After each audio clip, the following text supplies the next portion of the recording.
Okay, so you're getting into the world of tricking. Maybe you've learned how to front flip, maybe you've learned how to side flip, and the next step after that is to learn the backflip. So now you want to learn how to backflip, and this was true to me, and I know it's probably true for the majority of people. Out of those three flips, the backflip is definitely the hardest thing to learn. Not necessarily because it is the hardest flip technically, but it's the scariest flip to learn.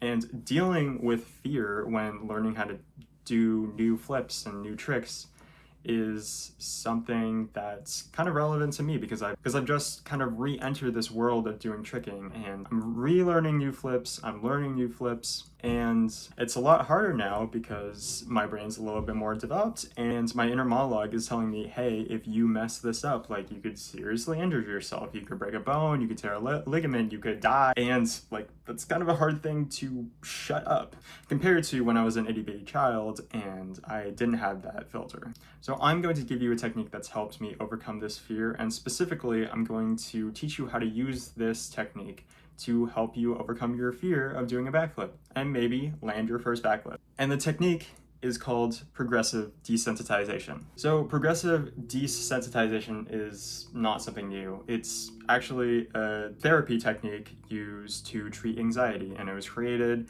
in the 1960s by this guy named Joseph Wolpe. So here's the problem. You're Joseph Wolpe and you have a patient that comes in and he's extremely arachnophobic and he wants to get rid of this fear. How do you get rid of this fear? Okay, so say for some arbitrary reason his goal is to have a spider crawl over his face.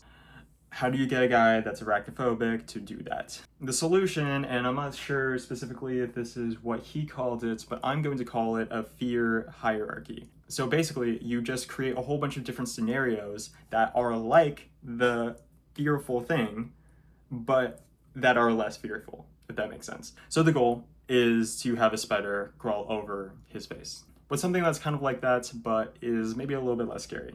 Immediately, what I can think of is having the spider crawl on his hand. So you ask the patient if he would like to do that, and he says, obviously, no. Okay, so then you create a less fear-inducing thing than that. And that might be letting the spider crawl over the table. He still says no. Create a less fearful version of that, having the spider crawl around 5 feet away from you on the floor. Still says no. Put the spider in the corner of the room. Still says no. Put the spider in the next room over, until he finally says yes. Okay, so that's our starting point. And you see that we created a fear hierarchy. This is the hierarchy that you follow now. So, starting here, where the spider is in the other room, the patient feels a little bit tense. He feels a little bit anxious, feels a little bit fearful. As the therapist, you want to continue to expose the patient to this scenario that's a little bit anxiety inducing, but that is something that the patient can work through. You want to monitor the patient's fear and anxiety, but you also tell the patient to monitor their fear and anxiety. Tell the patient to monitor how tense they feel after every single session. So you do this for maybe 5 or 10 sessions, and the patient says that they feel less tense having the spider in the other room. And just continue to do this until they can move on to the next step in the fear hierarchy. And so what is that next step? Actually, what is that next step? I don't remember.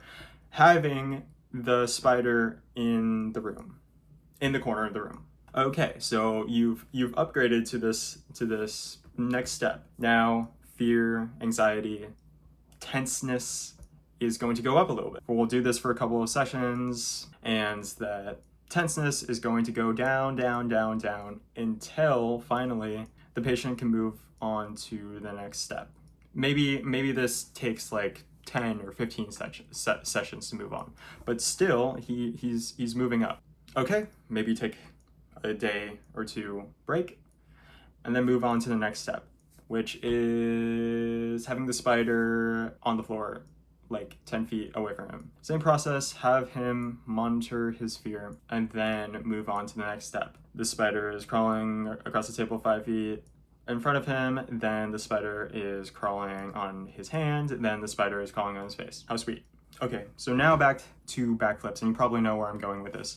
The solution is to create a fear hierarchy out of the backflip. So make less scarier versions of backflip and then slowly go up the hierarchy. And so what does that look like? I can give you a simplified version. If you want a little bit more steps in the fear hierarchy, if you want a little bit more nuance, then you can go check out my other video where I teach you how to do a backflip. But for the purposes of this video, I'm just going to make it really simple. So the fear hierarchy is backflip on top, back handspring in the middle, and cartwheel down below. If you don't like this progression ladder, there's tons of other videos on how to do a backflip that give their own progression ladders. Like, this isn't like progression ladders aren't something new. But the important thing here is that it's not just a matter of progressing from each step. Like, the important thing is that for a lot of people, it is a battle against fear. It is a battle against hesitation. Like some people learning how to do a backflip, they just commit to it and then they can do it. But for a lot of people, there's hesitation, and that's just because not because they don't have the ability to do the backflip, it's just like a psychological battle. It's like a psychological battle. And so this is where I think beginners get tripped up the most. When they're going through the progression ladder, they go through it really fast because they can physically do the progression. Like, they can do a cartwheel, they can do a back handspring, but they still won't commit to at least attempting to do a backflip. And so the thing to pay attention to, and one thing that will help too, is breaking it down into even smaller steps. That's one thing that will help. But the other thing to pay attention to when you're in a step of the fear hierarchy is monitor your fear. Monitor how tense you feel after you do a cartwheel. Monitor how tense you feel after doing a back handspring. I guess what I'm trying to tell you is go slower with each step and pay attention to how you feel. Maybe this means you're doing cartwheels, you do a session where you do like 20 cartwheels and then you take a 5-minute break, and then you do 20 more cartwheels, 5-minute break, and then that's it for that day. Then you see how you feel the next day, and you do a couple of cartwheels and you check in with yourself and you're like, hey, I feel significantly less fear. There's less warning bells ringing in my head. My inner monologue is not going crazy. That's the time where you go to the next step. Then you do back handsprings, and that's cartwheels to back handsprings is a pretty big jump. So that fear response is going to go up. Pay attention to how tense it makes you feel, because you can have a physical hesitation, but you can also have a mental hesitation. And if there's alarm bells still going off in the process of you doing that back handspring, then you're not ready to do a backflip. So get the reps in. Keep doing back handsprings until those alarm bells slowly subside. And that's the big takeaway from progressive desensitization. Monitor your fear.